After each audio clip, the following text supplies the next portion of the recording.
Okay, welcome. Today we're going to talk about theorems which are equivalent to Euclid's parallel postulate.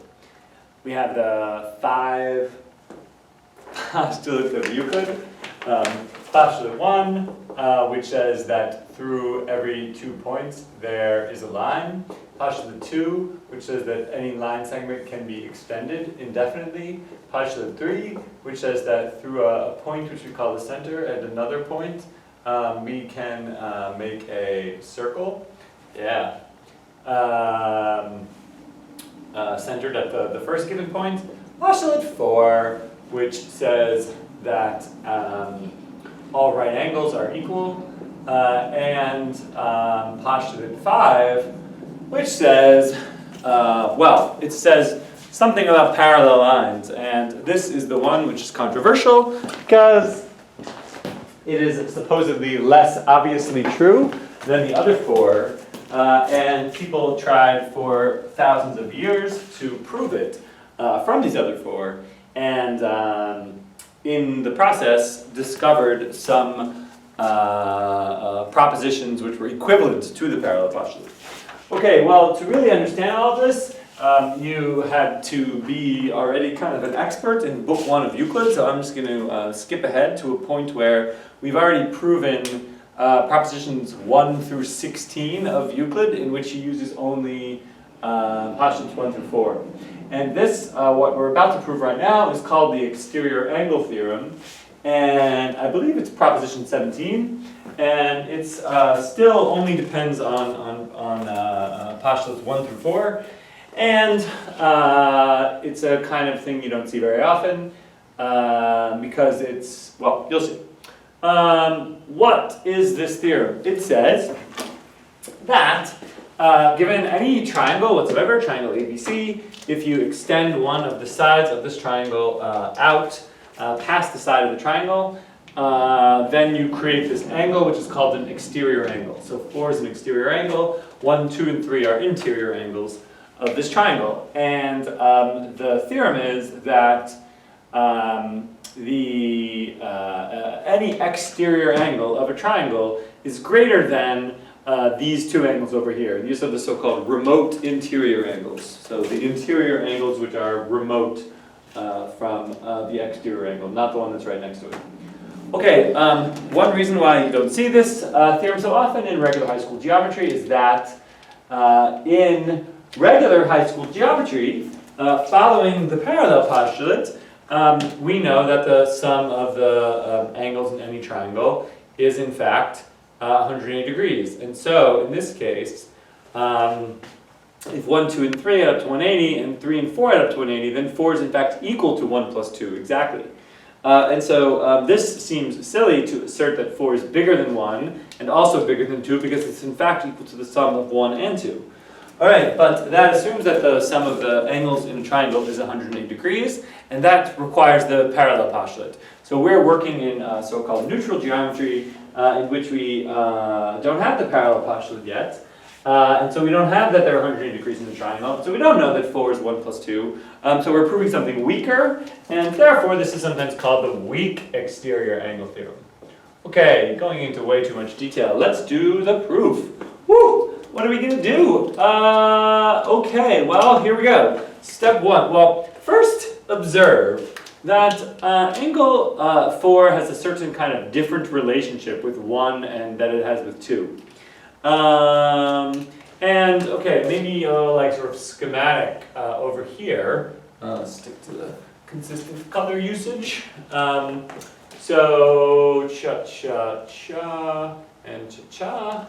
And I'll kind of do another one, I guess. Not sure if this is in frame. 4 has a certain relationship with 2, and 4 has a different kind of relationship with 1 that I think we can articulate. It's a bit hard to, but here, if you extend these out, we can see that the interior of angle 2 and the interior of angle 4 do not overlap. These interiors are disjoint. Whereas over here, that's just not the case. here, angle 1 and angle 4 have overlapping interiors. Okay, so there's a kind of relationship that 4 has with 2 that it doesn't have with 1. So the smoothest way to prove this is to just prove it for one of these cases. So let's prove that 4 is bigger than 1. And how are we going to do this? Well, extend, here, I guess I'll use a different color, like purple. Construct the midpoint of BC. Boom, cha, cha. Now draw, maybe call that point something like M. And draw AM. And then extend AM to a point past M, calling it, I don't know, N or something. That's all legit things we can do in neutral geometry. Now I construct CN. Okay, well, these two angles are equal because they're vertical angles, and so these triangles are congruent by SAS. And since these triangles are congruent, let's see, that makes, I take it back, it was 2 that I was proving. So that makes this angle here 2 equal to this new angle here that doesn't totally have a name, but which is a part of angle 4. After all, angle 4 is this entire thing here. And, well, that pretty much just does it, right? One of Euclid's common notions is that the whole is greater than the part. And so maybe it's nice to give this angle a name, call it like angle 5 or something. 2 is equal to 5, but 5 is a part of 4. And if 5 is a part of 4, then 5 is less than 4. And so the measure of angle 5 is less than, draw this slightly up, the measure of angle 5 is less than the measure of angle 4. And so the measure of angle 2 is less than the measure of angle 4. And so we're half done.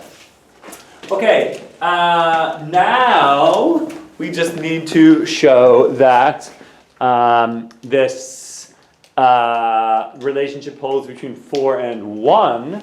We could repeat this whole thing all over again by constructing the midpoint from point B. But the easier thing to observe is that what we've actually done is to show that 2 and 4 have a certain relationship. What we've really done is let's sort of stop and call it a theorem that we've just shown in general, that the exterior angle of any triangle is greater than its remote interior angle of this type. You can come up with a cute name for this, but okay, maybe we just call this type 1 and we call this type 2. And so if we've now established that 4 is bigger than a remote interior angle of type 1, then the cutest thing we can do now is to do this. Extend that out. Is that what I want to do? Yeah. And then this is an angle which is equal to angle 4 because they are vertical.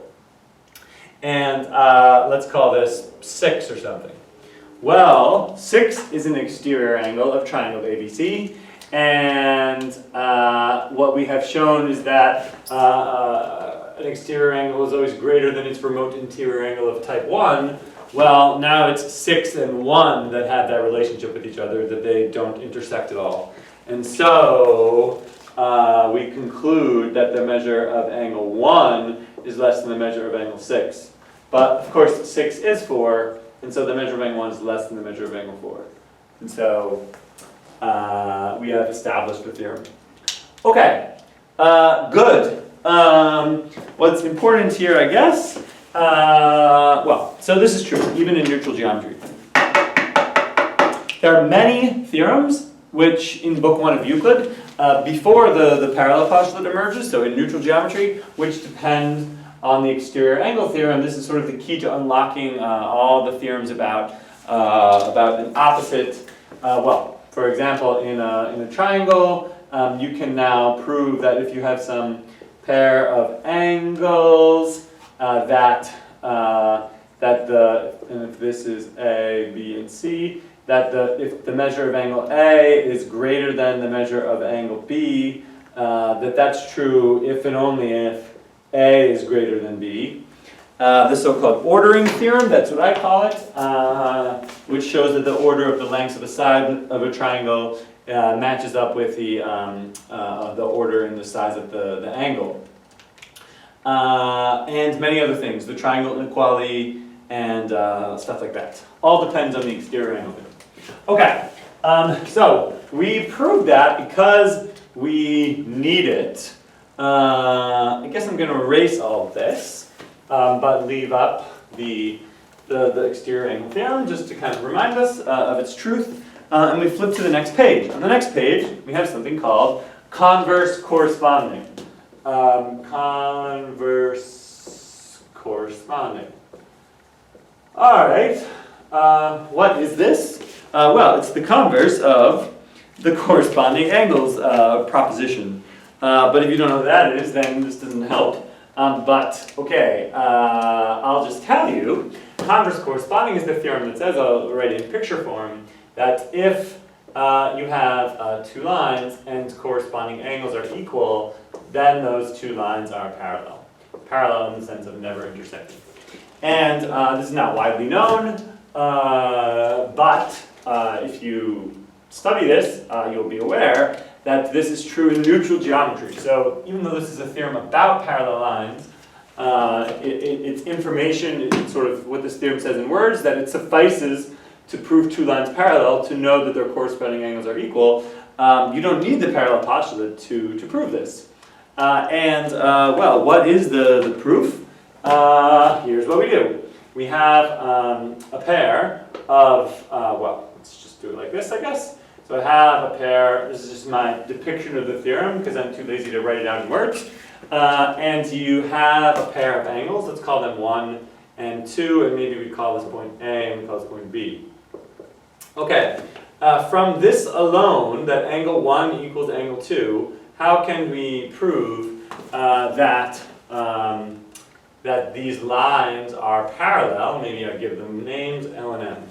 Okay, so just to be clear, given angle 1 equals angle 2, prove that L is parallel to M. And the answer is just in the definition of parallel. The definition of parallel, if you look it up, is that the lines do not intersect. So we need to prove that these lines do not intersect. Well, that suggests that a proof by contradiction is appropriate. So you just suppose that they do intersect, and you show that that leads to a contradiction. So suppose L is not parallel to M. Well, then that means L intersects M. At some point, let's call it C. Okay. Well, if L intersects M at point C, then contrary to this picture, notice the picture's getting sort of ugly and weird, which should happen because we're in the middle of a proof by contradiction after all, and what we're drawing is impossible. If they intersect, well then now this in fact is a triangle. So we have triangle ABC. But by the exterior angle theorem, an exterior angle has to be greater than either of its remote interior angles. And angle 2 is an exterior angle. So angle 2 is an exterior angle of triangle ABC. So by the exterior angle theorem, EAT, the measure of angle 2 has to be strictly greater than the measure of angle 1. I have to pause for a second. Be right back.